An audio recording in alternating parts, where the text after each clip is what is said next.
अमरावतीत शेतकऱ्यांचा अनोखा देशी जुगाड सध्या चर्चेचा विषय ठरला आहे। कपाशाच्या आंतरमशागतीसाठी बैलजोडी किंवा यंत्रणाचा वापर न करता तब्बल 5 शेतमजुरांच्या मदतीने डवरणी करण्यात आली। कामनापूर शिवारातील या प्रयोगामुळे कमी खर्चात आणि कमी वेळेत कपाशाची आंतरमशागत होत असल्याचा दावा शेतकऱ्यांनी केला।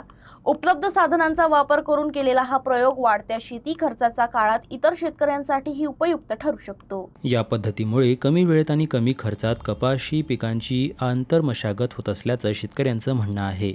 विशेष म्हणजे घरच्या घरी उपलब्ध असलेल्या डवऱ्या, दोर आणि जाय यासारख्या साहित्याचा वापर करून ही डवरणी केली जात आहे।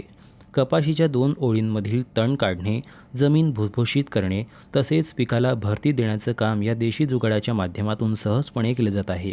पूर्वी या कामासाठी बैलजोडी किंवा यांत्रिक साधनांचा वापर करावा लागत होता, मात्र या नव्या पद्धतीमुळे त्यावरील खर्च काही प्रमाणात कमी होत असल्याचं शेतकऱ्यांनी सांगितलं। 5 शेतमजूर एकत्रितपणे डवऱ्या ओढत असल्यानं कपाशीच्या पिकाची डवरणी वेगानं पूर्ण होत आहे।